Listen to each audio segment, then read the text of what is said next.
Hello, Namaskar. This is Firstpost and you're watching Vantage with me, Palki Sharma.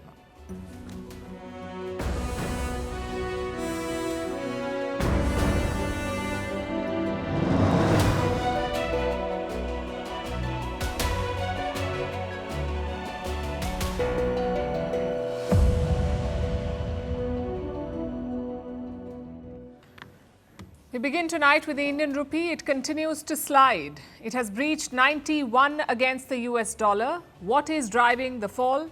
Will India's central bank intervene, and what does it mean for you? We'll discuss all of that. Meanwhile, things are moving fast in Ukraine. Is a peace deal closer than ever? We'll bring you the update. In the United States, Donald Trump may be making a case to attack Venezuela. He has designated the drug fentanyl as a weapon of mass destruction. We'll explain the implications. Also in focus is the electric vehicle boom losing momentum. How the terrorists who killed people at Australia's Bondi Beach were inspired by the ISIS. We have details of the investigation. Why Prime Minister Modi's visit to Jordan is significant. How Elon Musk has hit a new milestone with a net worth of $600 billion. On Vijay Divas, a history lesson for young Bangladeshis. In North India, a dense fog that has disrupted travel. And finally, why Trump has sued the BBC for $10 billion. All this and more coming up. The headlines first. Thailand says Cambodia must announce a ceasefire first to hold the fighting between the two countries. The reignited border conflict has led to deadly clashes. At least 32 people have been killed and nearly 1 million have been displaced. Cambodia is yet to respond to Thailand's demand. Sudan's army chief says he is ready to talk to Donald Trump to end the conflict which has split his country. The announcement came after he visited Saudi Arabia. Recently, Riyadh presented Washington with the Sudan peace plan. Since 2023, the Sudanese army has been fighting the paramilitary forces. The war has killed thousands and displaced millions of people. India's External Affairs Minister S. Jaishankar is in Israel on a two-day visit. He held talks with his Israeli counterpart. Both sides reiterated their commitment to fighting terrorism. Jaishankar will also meet Israel's President and Prime Minister. His visit comes ahead of Benjamin Netanyahu's proposed trip to India. A European Airlines flight lands in Iraq's capital, Baghdad. It was the first EU airline to land there in 35 years. European Airlines stopped direct flights to Baghdad in the 1990s when Saddam Hussein invaded Kuwait. Now the Baghdad-Athens route will operate 2 flights every week. And PSG ordered to pay Kylian Mbappe more than $70 million in unpaid wages and bonuses. Mbappe left the Parisian club in June 2024 to join Real Madrid. Qatar-owned PSG has not said if they intend to appeal this verdict.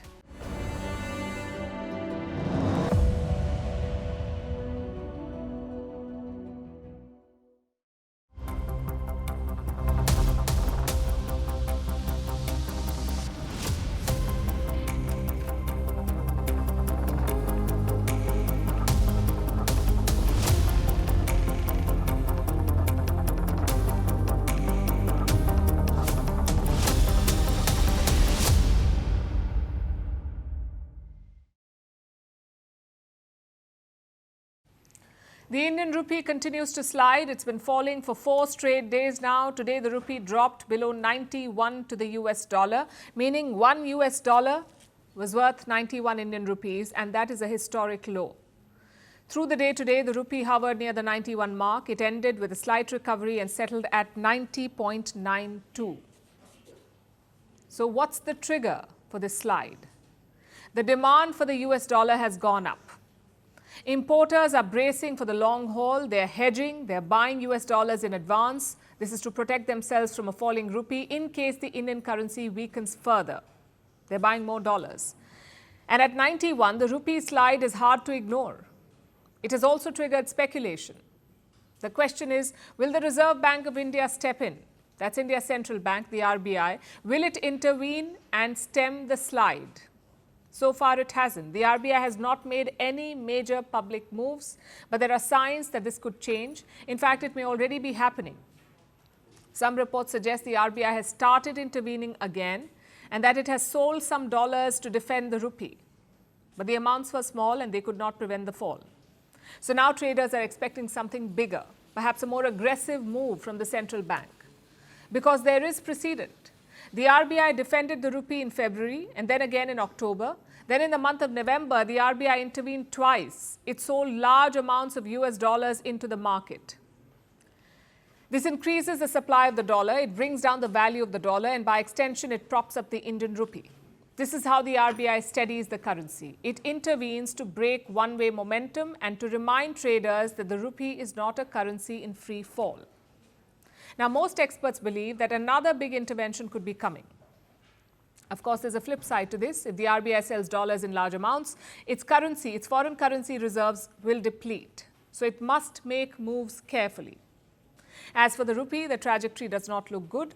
This year, the rupee has lost over 6% in value. It's the worst performing currency in Asia. We've been reporting on this for weeks now, and we've told you the reasons for this fall. First, the exit of foreign investors. They are pulling money out of Indian markets. This year, they've withdrawn more than $18 billion. It's the biggest outflow India has seen, $18 billion. Now, how does this hurt the rupee? When investors sell Indian stocks, they take their money out in dollars. So they sell the Indian currency and they buy US dollars. This drives up the demand for the dollar and it pushes the rupee further down. So that's the first hit. The second factor is the trade deadlock. The US has imposed steep tariffs on Indian goods. Despite multiple rounds of talks, there is no trade deal between India and America. And no deal means no relief. So Indian exports face 50% tariffs in the United States. That means Indian exports become expensive for American consumer. Now, when things cost more, people buy less. So India sells fewer goods and earns fewer dollars. But India needs dollars for imports. India needs dollars to buy things like oil, electronics, and fertilizers. And that leads to a problem. India needs dollars, but fewer dollars are coming in. And when something is needed a lot, but not available much, it becomes costly. So each dollar becomes more expensive and the rupee becomes weaker. A trade deal could arrest this slide. India and the US say they are close to a deal. The leaders spoke last week. Prime Minister Modi and US President Trump had a phone call. Top American trade officials also visited India, but there was no breakthrough, no announcement. So there's a lot of speculation around the stalled trade deal, and this has made traders even more nervous. The government on its part says, look at the larger growth story. Finance Minister Nirmala Sitharaman addressed the parliament. She pointed to India's latest GDP numbers. India grew at 8.2% in the last quarter. Credit ratings agencies have upgraded the Indian economy. The minister highlighted all of this and took a dig at President Trump. Trump said India is a dead economy. What is the central government saying? Sir, while the global growth is 3.2%, India is growing at 8.2% last quarter, becoming the fastest major economy. Can a dead economy grow at 8.2%? Can a dead economy get credit rating upgrades? So constantly looking at someone and saying, oh, he said that, what is it, what do you want to say? Numbers are saying it, sir. The finance minister says India's fundamentals are solid, there is growth, there is demand, and the world is taking note. But of course, there are risks too. The rupee slide cannot be ignored. At this rate, it will hit our pockets. Imported goods will cost more. From fuel to phones to laptops to foreign education, all of it will cost more. A weak rupee will make everything expensive. Right now, inflation in India is well under control, so there is no need to panic. What we need are calculated moves and careful interventions.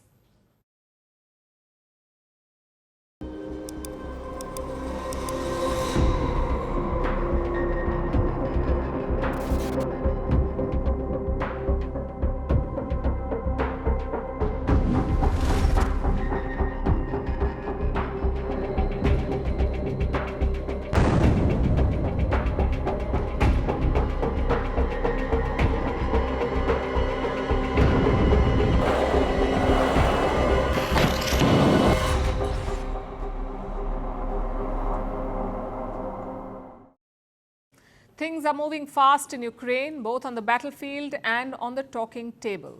Yesterday, there was some hectic diplomacy in Berlin. Hours and hours of intense talks, and after that, some hope. hope that a peace deal is finally possible. US President Donald Trump sounded very optimistic. He said a deal is closer than ever. And I think we're closer now, and they will tell you that they're closer now. We had numerous conversations with President Putin of Russia, and I think we're closer now than we have been ever. And we'll see what we can do. We want to save a lot of lives. Where is this optimism coming from?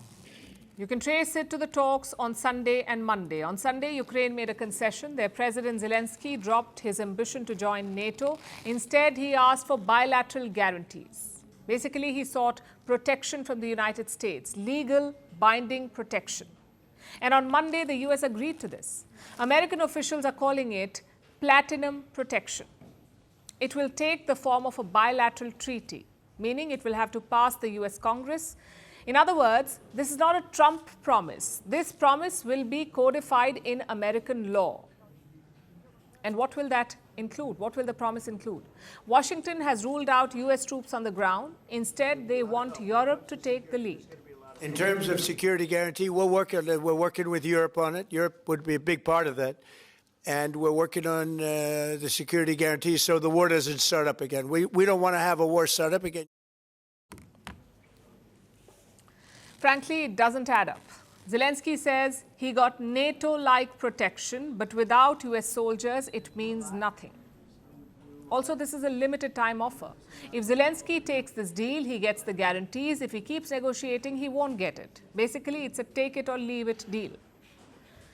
Now, we don't know what the current deal looks like, but we got some hints from Europe. Their leaders issued a joint statement yesterday. This statement talks about three main things. Number one, European soldiers will deploy in Ukraine. Here's what the statement says, and I'm quoting, Europe-led forces will assist in the regeneration of Ukraine's forces, in securing Ukraine's skies, and in supporting safer seas, including through operating inside Ukraine. Chances are Russia will oppose this. They have consistently rejected European presence in Ukraine. So that's the first point, European soldiers in Ukraine.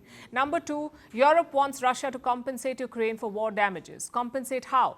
By using Russian funds which are frozen in Europe. We're talking about some $250 billion. This money belongs to Moscow, but it's frozen in European institutions. Europe says give it to Ukraine. Again, this is the sticking point. Russia is not about to give up $250 billion. Which brings us to the final point, and that is territory.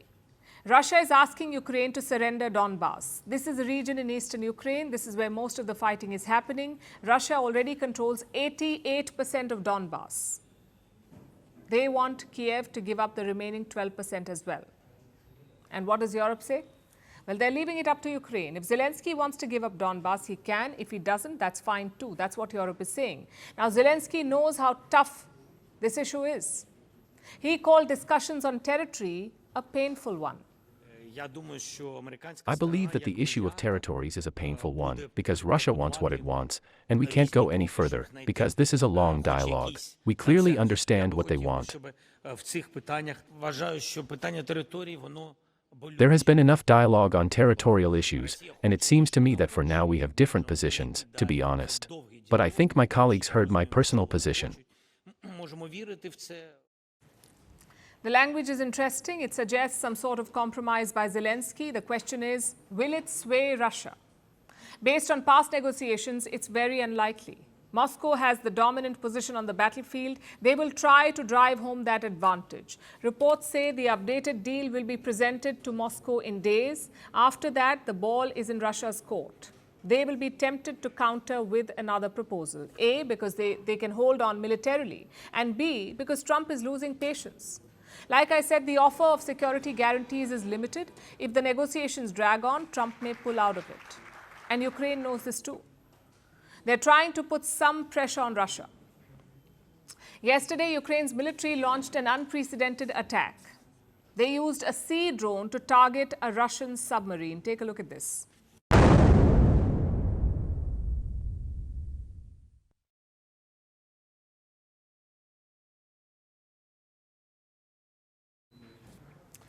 That happened in Novorossiysk. It's a Russian port city on the Black Sea. Kiev says it has taken the Russian submarine out of action. Moscow has denied the damage. Nonetheless, the messaging is clear.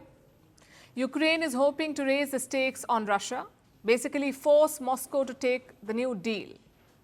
I'm afraid it's a losing strategy because Russia has taken worse hits than this. Each time they have absorbed it and responded in kind. As for the talks, Zelensky must realize a truth. Russia will not give up their battlefield gains on the table. Similarly, Ukraine cannot gain on the table what they lost on the field. Zelensky has come very close to understanding this truth. It's a matter of making that final leap.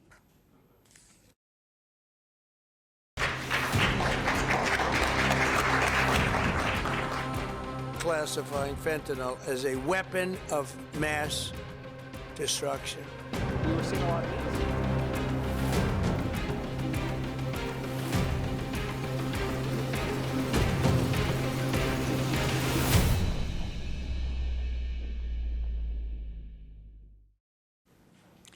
Have you heard of WMDs, weapons of mass destruction?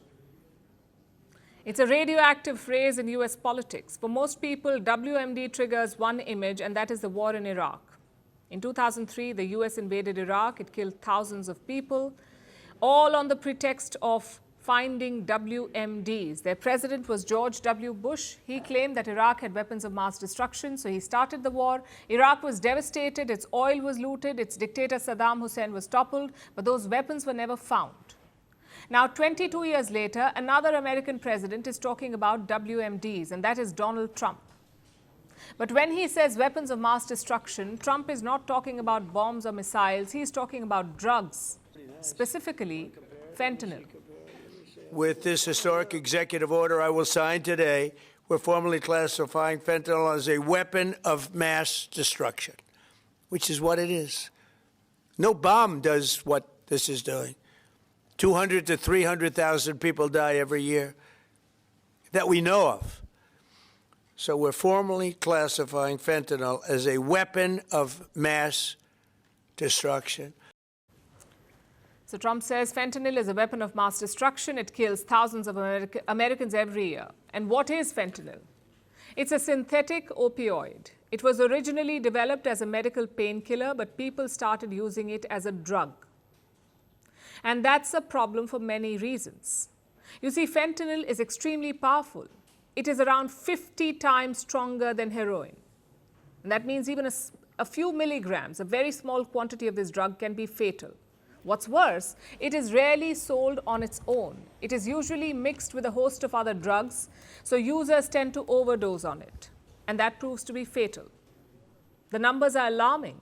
Last year, fentanyl killed around 48,000 people in the United States. But Trump, being Trump, has exaggerated the crisis. He says 200,000 to 300,000 people, 2 to 3 lakh people die every year.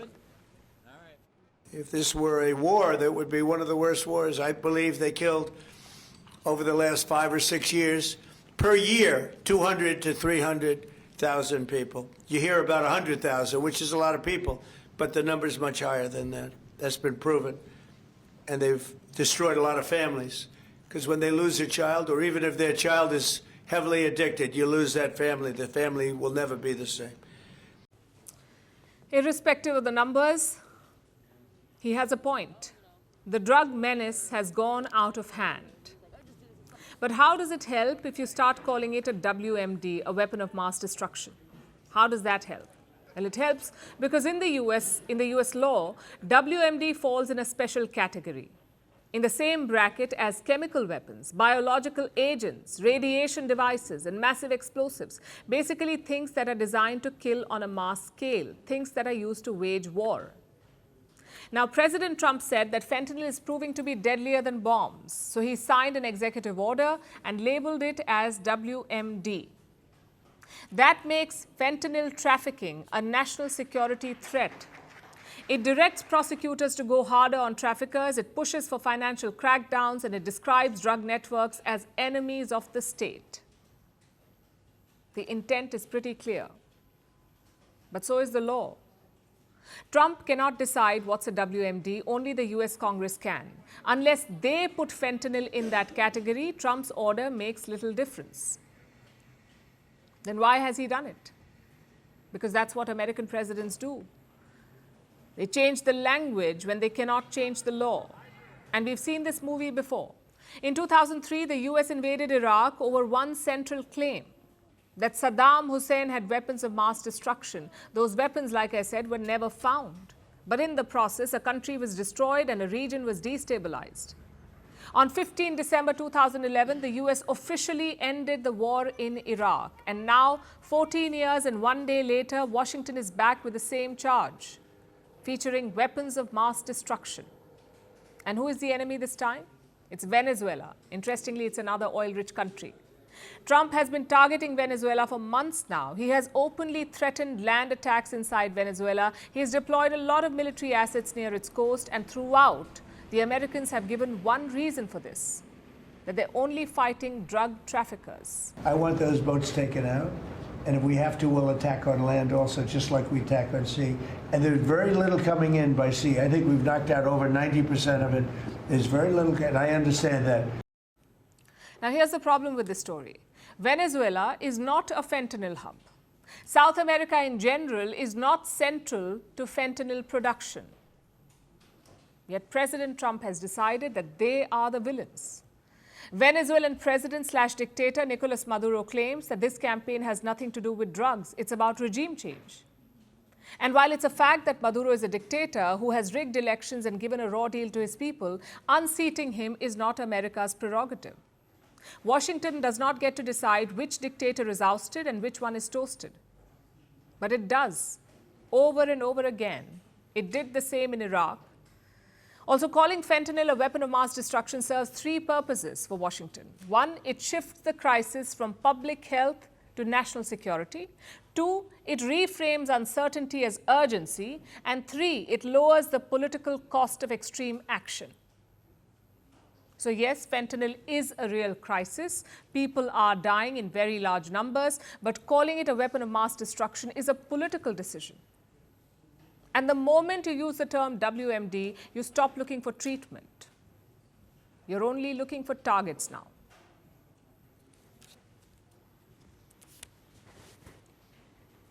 Our next story is about electric cars. For years, they've been touted as the future of transport. For years, governments have pushed for them and car makers have promised them. But now many of them are going slow because the economic reality is setting in. Take Europe, for example. Europe had set a hard deadline, 2035. Ban all petrol and diesel cars by 2035. That's what Europe had decided 2 years back. It was part of their flagship Green Deal. The idea was to achieve zero emissions, move away from petrol and diesel cars and shift to electric vehicles completely. But now there's a rethink. Europe may soften the ban on petrol and diesel cars. What does that mean? What is softening a ban? Instead of cutting emissions to zero, car makers may have to cut them by 90%. And what happens to the remaining 10%? This is to allow some petrol and hybrid vehicles on the road, even after 2035. That's the 10% allowance. Now, Germany and Italy pushed for this change more than anyone else. They're home to some of Europe's biggest car makers like Volkswagen, BMW, Stellantis, and Renault. And here's why they want to go easy on the ban. There are multiple reasons, in fact. The first reason is consumer demand. European automakers say people are not buying electric cars fast enough. And for very practical reasons. EVs are still more expensive than petrol or diesel cars, so for many buyers, they're not affordable. And that makes a total ban hard to enforce. That's the first reason. The second reason is intense competition from China, and this is a big one. China dominates the electric car market. More than half of all EVs sold the world over come from China. You see, Beijing subsidizes EV makers. It brings down their costs, so Chinese electric cars are much cheaper. And that's why they sell more. European automakers say they cannot match China on price. The third reason is jobs. The car industry is one of Europe's biggest employers. Governments fear that moving too fast on the ban could shut factories and wipe out jobs. So Europe is hitting the brakes.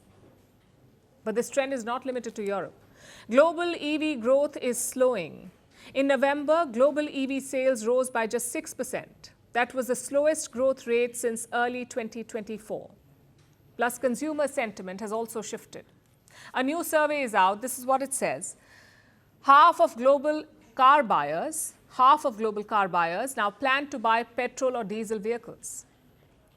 Only 14% want a fully electric car. Clearly, enthusiasm for EVs is cooling and car makers are taking the cues. Look at Ford Motors. It has announced a major retreat from electric vehicles. The company is taking a hit of nearly $20 billion. $20 billion. Ford says its electric car bets have not worked as planned. Big EVs are too expensive to build and too hard to sell.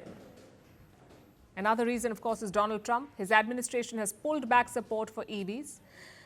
So all of this has pushed Ford to retreat from electric vehicles.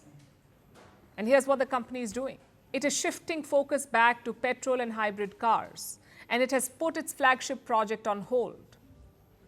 Again, this trend is not limited to Ford. Even for luxury brands, EVs are proving hard to sell. I'm talking about companies like Porsche and Mercedes-Benz. Despite a wealthy customer base, they have struggled to scale up EV sales. So if you join the dots, what do you see? What does all of this mean? Well, it does not mean that electric cars are going away. They're not. And this is not a collapse of EVs. What this means is that the transition is turning out to be much slower, much more expensive, and more politically sensitive than what governments and companies had expected. Electric cars may still very well be the future, but the route to get there is proving to be far longer and far more complicated than promised.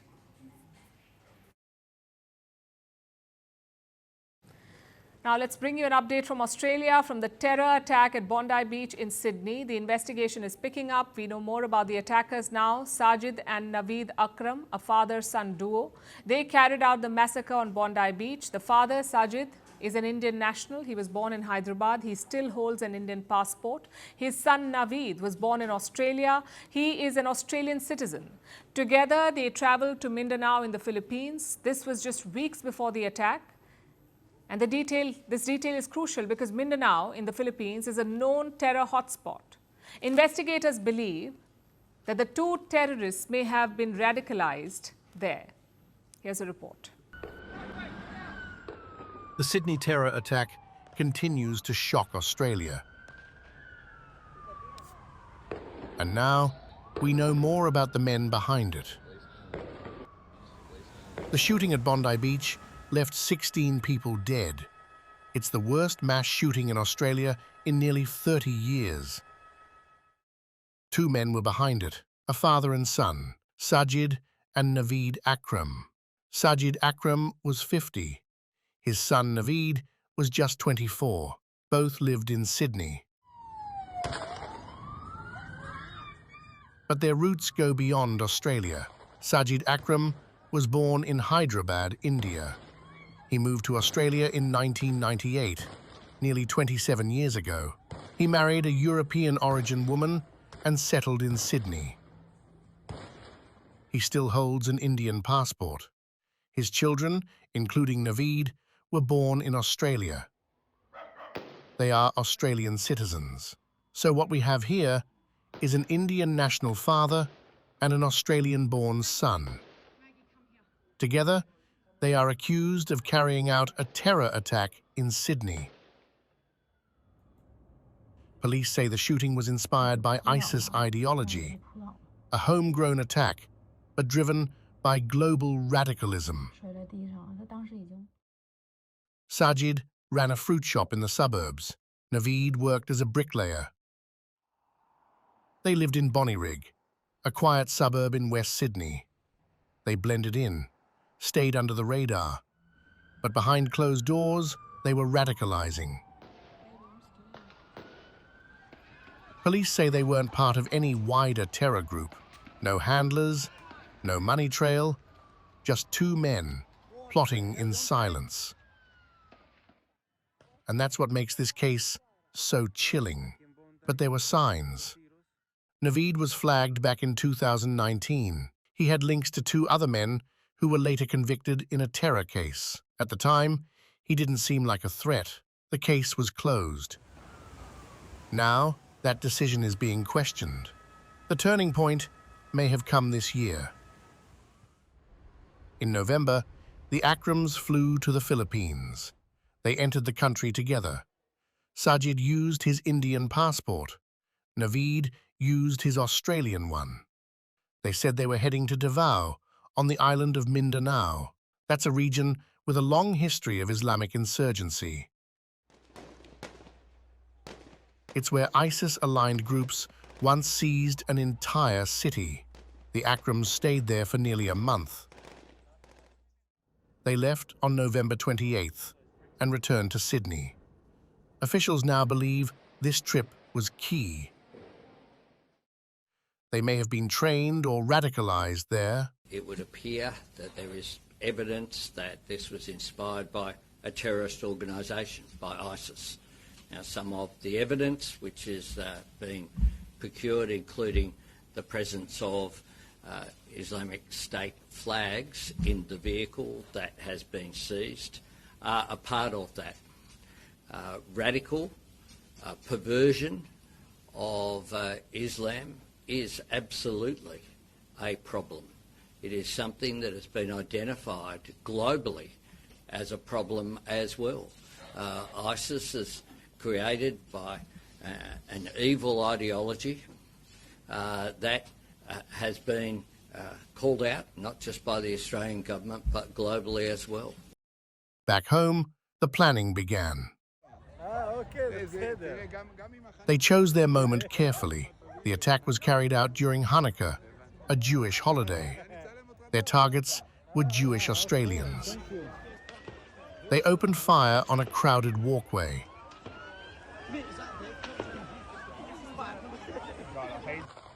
Naveed started shooting from a bridge. Sajid followed minutes later. It was over in minutes.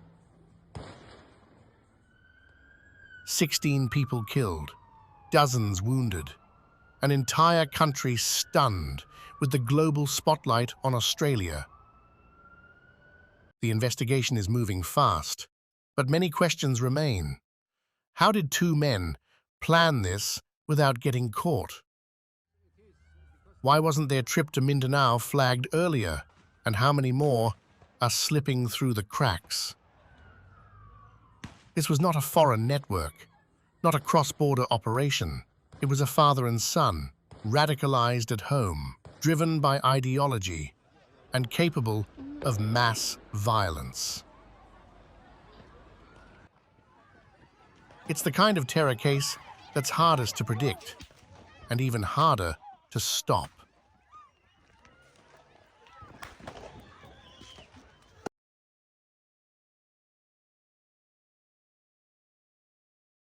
December is holiday season across the world, but in diplomacy, it's a hectic month. We see major conferences, summits and year-end trips, and it's no different here in India. Prime Minister Modi is wrapping up 2025 with a three-nation trip. He is visiting Jordan, Ethiopia and Oman. His first trip was Jordan. The Prime Minister landed in Amman yesterday. Amman is the capital of Jordan. He was welcomed at the airport by Jordan's Prime Minister. Take a look.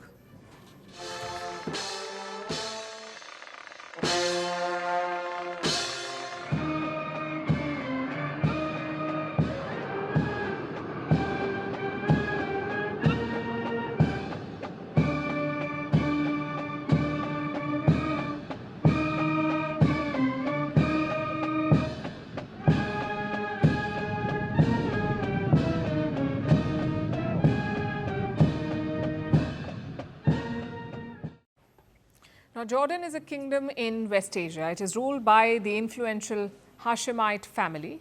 They trace their ancestry to the Prophet Muhammad. The current king, Abdullah II, is the 41st direct descendant of the Prophet. He is a very close ally of the United States. King Abdullah hosted Prime Minister Modi for talks later in the day. The Prime Minister focused on three main issues. He praised Jordan's efforts to end the Gaza war. He appreciated King Abdullah's crackdown on terrorism, and he called for deepening economic ties. Gaza पर शुरुआत से ही आपकी बहुत सक्रिय और सकारात्मक भूमिका रही है। हम सभी की आशा है कि क्षेत्र में शांति और स्थिरता बनी रहे। आतंकवाद के विरुद्ध हमारा साझा और स्पष्ट रुख है। आपके नेतृत्व में जॉर्डन ने आतंकवाद, उग्रवाद और रेडिकलाइजेशन के खिलाफ पूरी मानवता को एक सशक्त और रणनीतिक संदेश दिए हैं। This is actually Prime Minister Modi's first full trip to Jordan. He made a transit stop back in 2018, but this one was a full-fledged diplomatic visit. The question is why now and what did it achieve? Well, Jordan plays a key role in the Israel-Palestine conflict. They recognized the State of Israel back in 1994, and since then, Jordan has been a key channel of communication. And that continued during the Gaza war as well. King Abdullah was closely involved in the peace talks. Safe to say, any deal with Palestine will involve Jordan. Beyond that, there are bilateral reasons too. This year marked the 75th anniversary of India-Jordan ties. Around 17,000 Indians live in Jordan, plus it's a key exporter of fertilizers to India. All of this makes Jordan a crucial partner in West Asia. Which brings us to the second question. What did this trip achieve? Well, first of all, the symbolism. Prime Minister Modi has met the Jordanian king multiple times, but this time he interacted with the next generation as well. That's Crown Prince Hussein. He personally drove Prime Minister Modi to the Jordan Museum and he gave him a tour of the whole place and finally saw him off at the airport.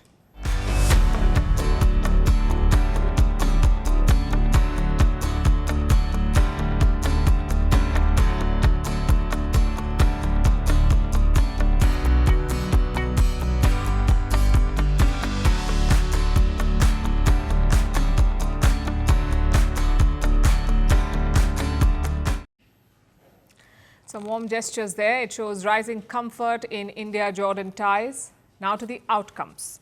India and Jordan signed 5 agreements, 1 on renewable energy, 2 on water management, 3 a twinning agreement between Petra and Ellora. Both are UNESCO heritage sites, Petra in Jordan and Ellora, of course, in India.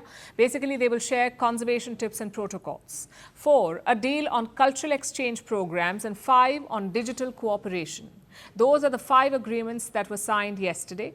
Then today, there was a business forum. Both Prime Minister Modi and King Abdullah addressed it. The Indian Prime Minister focused on 2 key issues. First, he invited investors to make bets on India to make the most of India's rapid growth. And secondly, he offered joint projects and cooperation, ranging from rebuilding in Syria to railways in Jordan. Listen in. आप सभी जानते हैं कि Bharat 3rd largest economy की ओर तेजी से बढ़ रहा है। भारत की ग्रोथ रेट 8% से ऊपर है। भारत की तेज ग्रोथ में आप सहयोगी बन सकते हैं। हिज मैजेस्टी ने जॉर्डन में रेलवे और नेक्स्ट जनरेशन इंफ्रास्ट्रक्चर बनाने का विजन साझा किया है। मैं उनको विश्वास दिलाना चाहता हूं कि हमारी कंपनियां उनके विजन को साकार करने के लिए सक्षम भी हैं और उत्सुक भी हैं। कल हमारी मुलाकात में हिज मैजेस्टी ने सीरिया में इंफ्रास्ट्रक्चर रिकंस्ट्रक्शन की जरूरतों के बारे में भी बताया। भारत और जॉर्डन की कंपनीज इन जरूरतों को पूरा करने पर मिलकर काम कर सकती हैं। King Abdullah also proposed an ambitious plan. He wants a corridor from India to Jordan, one that will connect West Asia to South Asia. With Jordan's strategic location and FTAs, and with India's economic power and advanced industries, we have the potential to build an economic corridor that links South Asia to the Middle East, Africa, and Europe. The 2 leaders have unveiled a roadmap on trade. Their goal is to double the current levels. Today, bilateral trade stands at $2.3 billion. The target is to take it to $5 billion by 2030. Another key mission is on technology. India is hoping to share its experience in digital public infrastructure. We're talking about things like UPI and Aadhaar. Of course, beyond all of this lies the strategic relevance. Jordan is a key player in the Arab world. It is the custodian of Islam's 3rd holiest site, which is the Al-Aqsa Mosque in Jerusalem. And for India, Jordan is a crucial bridge for connectivity. We've told you about the IMEC project. That's the India-Middle East Economic Corridor, IMEC. It seeks to connect India to Europe via ships, trains and roads. Now, without Jordan, there is no IMEC, because Jordan connects Saudi Arabia to Israel and the Mediterranean. And all of this makes the India-Jordan partnership quite significant. That is why Prime Minister Modi made this trip. It is not a reset or an outreach, it's doubling down on an existing partner.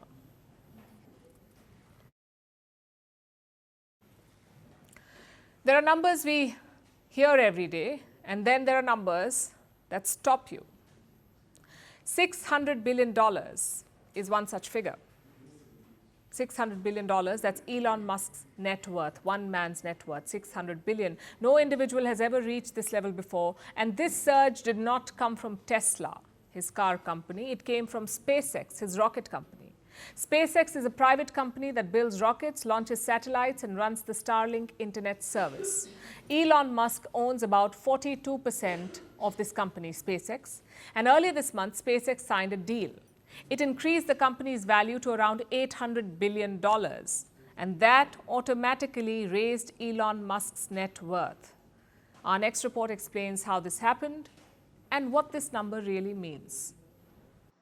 $600 billion. A number this big usually belongs to governments. It funds roads, defense forces, welfare, and entire economies. But now, it belongs to a single person, Elon Musk.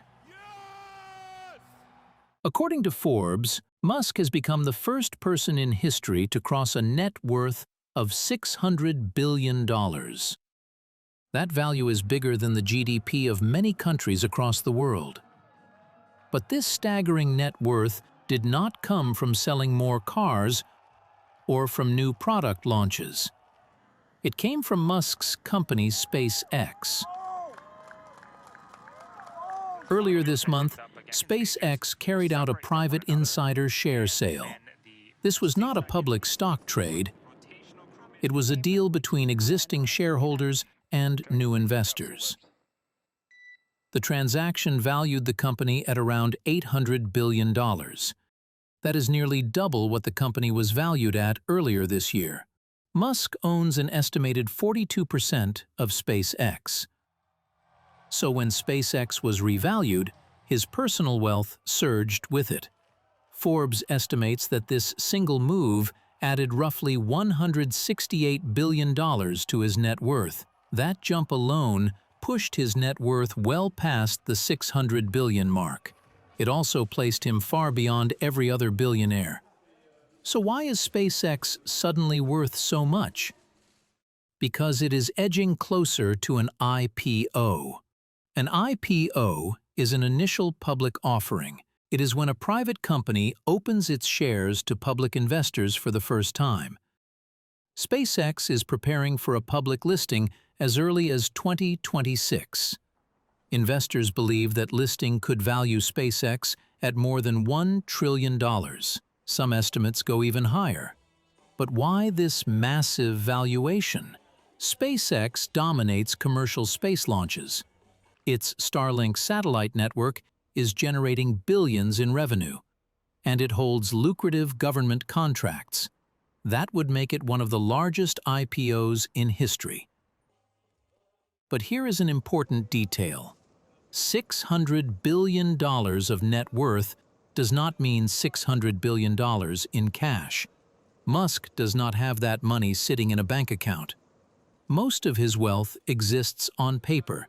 It is tied to shares and private valuations. When SpaceX, Tesla, or any of his other companies are repriced, his net worth moves instantly.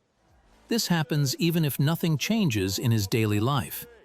To access real money, he must sell shares or borrow against them. That is how he bought Twitter, now called X, in 2022. And that puts the number in perspective.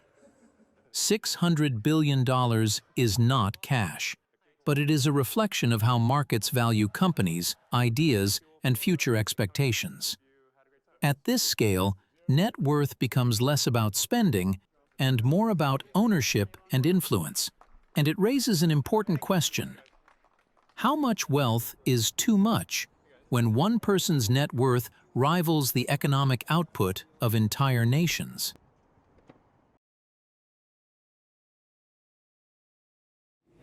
Today is a monumental day for our region, a day that changed the face of South Asia, a day that broke up Pakistan, a day that birthed a new country. On this day in 1971, Pakistan's military surrendered to India. All it took was 13 days, just 13 days to overpower Pakistan. Some 93,000 of their troops surrendered in East Pakistan, or as it's called today, Bangladesh. Here in India, we celebrate it as Vijay Divas. Over in Bangladesh, it's Victory Day. Different language, same meaning. I'm sure a lot of you know about the backstory, about what happened in the lead up to 1971. But this story is not for you. It's for young Bangladeshis. And you know there are a lot of them. Almost 25% of the population of Bangladesh is under 30 years of age. The events of 1971 happened more than 50 years ago. So it's important that we tell this story.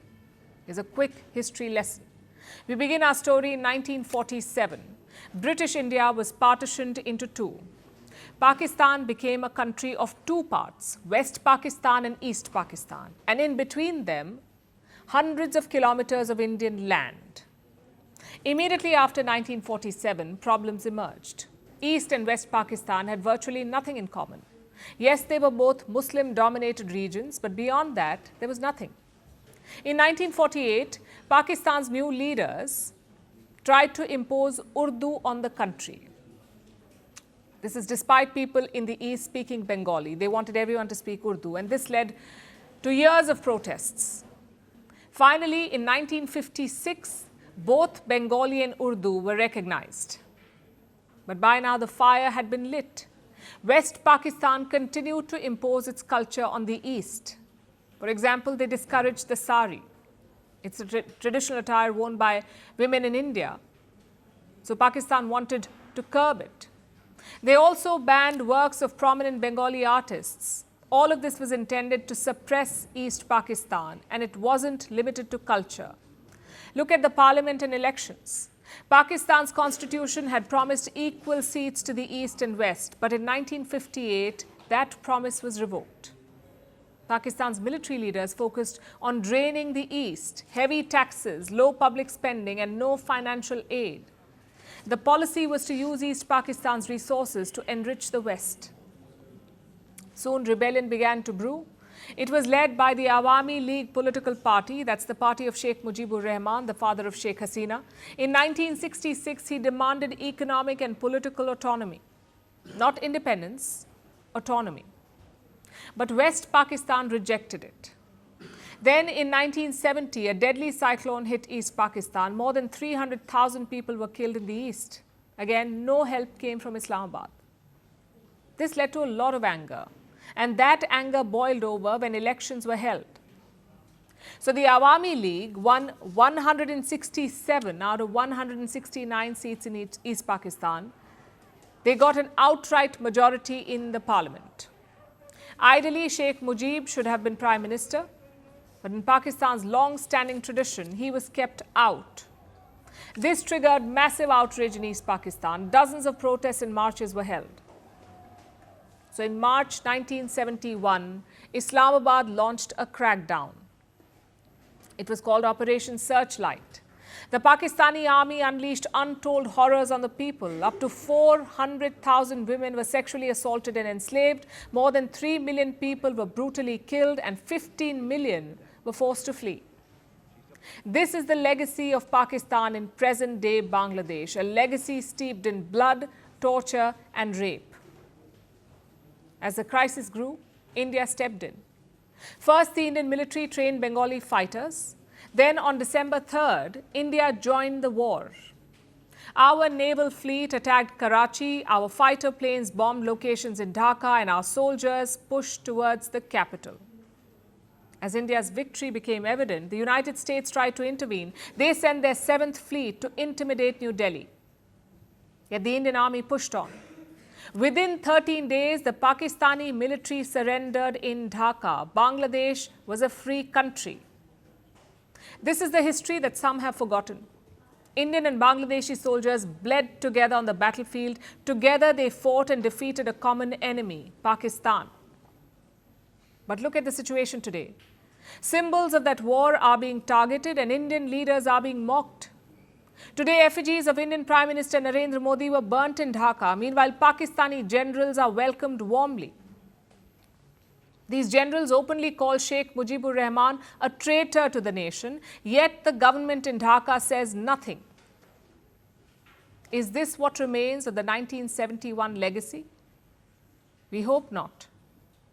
The ties between our two countries are not just about politics. They're about language, food and festivals, about movies and literature, about familiarity and family. From India's side, that has not changed, but in Bangladesh it clearly has. Your new rulers may topple statues and edit textbooks, but none of that changes history. Bangladesh and India are tied by borders and brethren. It's up to you to learn that truth and fight for it. Our next story is about dense winter fog. It has disrupted daily life across North India. Flights have been cancelled or delayed across major airports in the country. In Delhi alone, hundreds of flights have been affected over the past 2 days. But this disruption is not limited to airports. It has spread to roads, highways and expressways.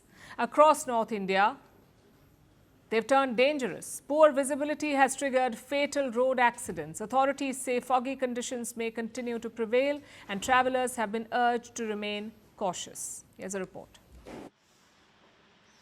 Dense fog has once again returned to large parts of North India.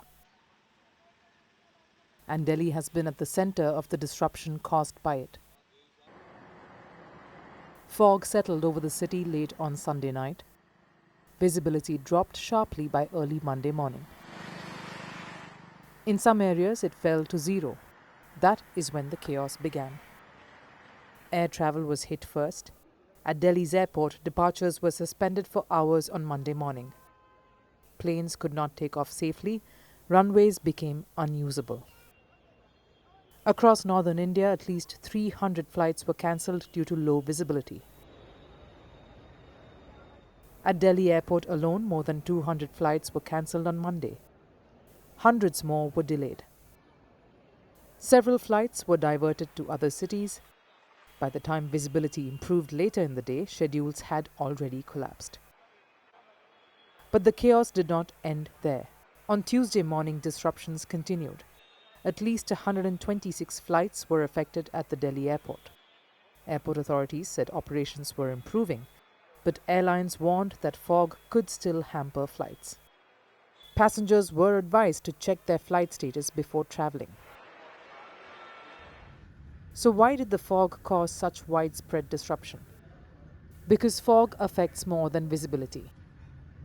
It disrupts how airports operate. Only pilots trained for very low visibility can land in dense fog. Others have to wait for the conditions to improve. That creates queues of aircraft on taxiways. And once flights are delayed, the impact spreads quickly. The dense fog arrived at a difficult moment for the national capital. Delhi was already grappling with poor air quality. Cold and still air trapped pollutants near the ground. Smog mixed with fog, further reducing clarity in the air. This made breathing conditions worse for the city. But the chaos caused by fog was not limited to the aviation sector. On the roads, the fog turned deadly. Across the North Indian state of Uttar Pradesh, dense fog led to multiple road accidents. Many of these crashes were fatal, with multiple lives lost. Most occurred in the early morning hours. Drivers struggled to see what lay ahead. Several crashes involved multi-vehicle pileups on highways and expressways. Some vehicles even caught fire after collisions. Police said the accidents were linked to foggy conditions. The weather department has warned that dense fog may continue, especially during early morning hours across North India. Advisories have been issued, airlines are urging caution, and commuters are being asked to slow down and avoid unnecessary travel. This is not just a weather story. It's about how fog, pollution, and infrastructure collide, and how quickly daily life can grind to a halt.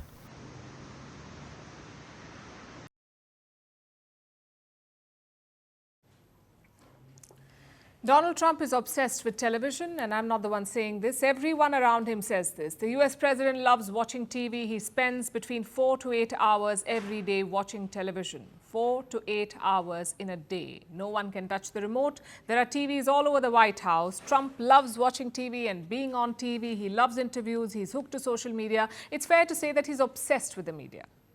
But this is a love-hate relationship because he also loves to sue the media. His latest target is the BBC, the British Broadcasting Corporation. Trump is suing the BBC for up to $10 billion, $10 billion. The BBC says it will defend itself. They actually have me speaking with words that I never said, and they got caught because I believe somebody at BBC said, this is so bad, it has to be reported. That's called fake news. So we'll be filing that suit probably this afternoon or tomorrow morning. So what is this lawsuit about? And can Trump win this case? The story goes back to late 2024. Just days before the US presidential election, the BBC aired a documentary. It was aired only in the United Kingdom. It was titled, Trump, a Second Chance, ? The documentary looked back at Trump's political life. At the center of it was January 6, 2021. That's the day of the US Capitol riots. Trump made a speech that morning near the White House. The BBC used footage from that speech, but it stitched together lines from two different parts of the speech. These lines were delivered nearly 1 hour apart, but the documentary made it look like Trump said it at the same time, and that completely changed the message. It implied that Trump had asked his supporters to march to the Capitol. We're going to walk down, and I'll be there with you, and we fight. We fight like hell. We're going to walk down, and I'll be there with you. We're going to walk down. We're going to walk down anyone you want, but I think right here we're going to walk down to the Capitol. And we're going to cheer on our brave senators and congressmen and women. And we're probably not going to be cheering so much for some of them. The BBC edit leaves out an important part, the part where Trump asked his supporters to be peaceful. So basically, the BBC edit created a particular impression that Trump had instigated the rioters.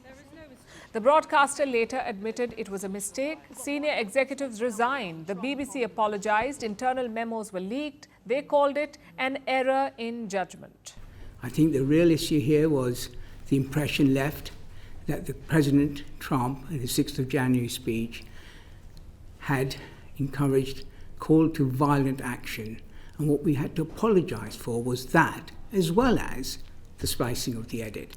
It's my view that editing interviews is a normal journalistic practice. So that in itself is not what the problem was. The problem was the impression that it led, that it was an impression that President Trump had called for direct violent action, and that wasn't the case, and that is what I thought needed to be apologized for. So the BBC apologized in their own roundabout way, but they refused to do the one thing that Trump demanded. They refused to pay him. That's where the lawsuit comes in. Trump's lawsuit demands damages up to $10 billion. The claims are sweeping: defamation, deceptive trade practices, and malicious misrepresentation. This is what he's charging the BBC for. And then there are bigger claims. Trump argues that it was all political, that the speech was aired right before the US election. It was used to influence American voters. The fact is, the documentary was aired in the United Kingdom, not the United States. The BBC says it did not distribute it to its American audiences, but Trump says US citizens could have watched it anyway. Now, all of this is going to be very hard to prove in a court of law. Trump does not just have to prove that the edit was wrong, he has to prove actual malice, which raises the obvious question. If this case is so hard to win, why file it at all? Well, to understand that, you have to zoom out. The BBC is not the only media corporation that Donald Trump is suing. Trump has sued almost every major media organization that has challenged him. In 2022, he sued the CNN for around $475 million. It likened him to Adolf Hitler. That lawsuit was dismissed. In October 2024, Trump sued CBS for $20 billion. He alleged deceptive editing of an interview of his 2024 opponent, Kamala Harris. CBS's parent company is Paramount Skydance. In July this year, they agreed to settle the lawsuit and they paid $16 billion. Again in July, Trump sued the Wall Street Journal. This was over reports of a letter he sent to Jeffrey Epstein. Trump wants Wall Street Journal to pay him $10 billion. In September, he sued the New York Times. This was for $15 billion. Trump says the New York Times is acting like a mouthpiece for the Democrats. So you get the gist. Trump loves his lawsuits against the media. Legally, most of them are long shots. But politically, these lawsuits are incredibly effective. They allow Donald Trump to frame himself as the victim of a corrupt press. They energize his voter base, they raise money, they scare executives, they change newsroom behavior, and they test the limits of press freedom, not by banning speech outright, but by making it expensive, risky, and very personal. Technically, Donald Trump does not need to win every case. He just needs the media to blink. And this lawsuit against the BBC may fail too. It may drag on or it may quietly disappear. But the message has already been sent that in Trump's America, the media is no longer just reporting the story, it is the story.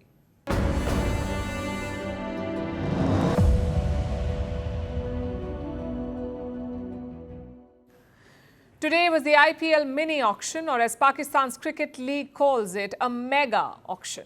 Some 350 players went under the hammer, but all the focus was on one Australian all-rounder.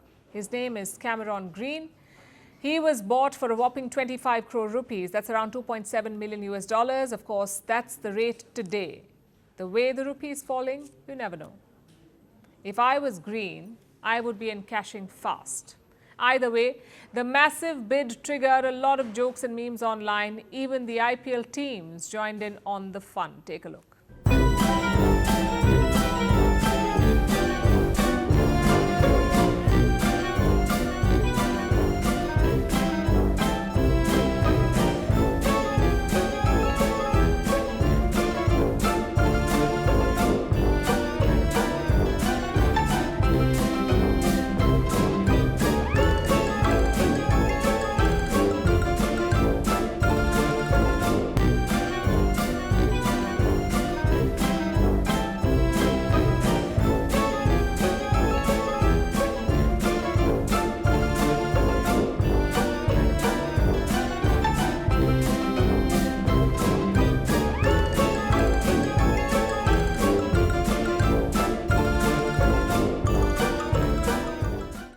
And now it's time for Vantage shots, images that tell the story. Mexican lawmakers pull each other's hair and throw punches during a city Congress session.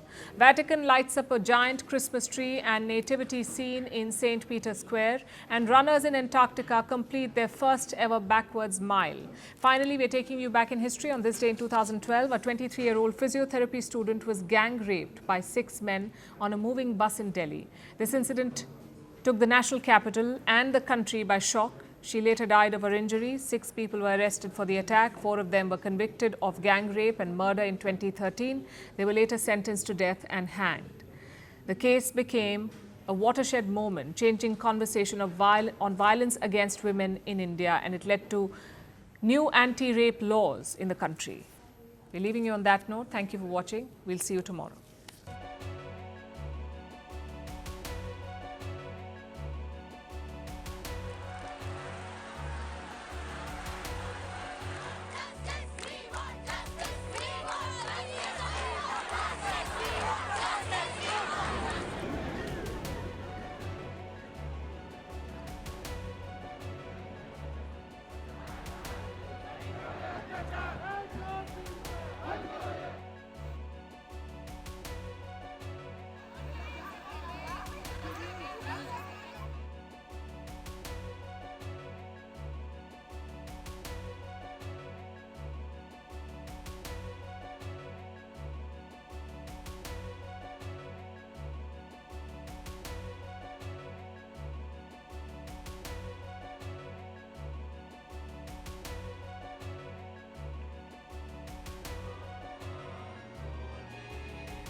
I was born into privilege, but I sold myself as the voice of the poor. I led a revolution in the mountains and marched into Havana as a hero. I promised freedom, equality, dignity. What I built was a one-party state. I survived invasions, embargoes, and enemies, but my people survived shortages in silence. Some called me El Comandante. History calls me something else. A dictator. Who am I?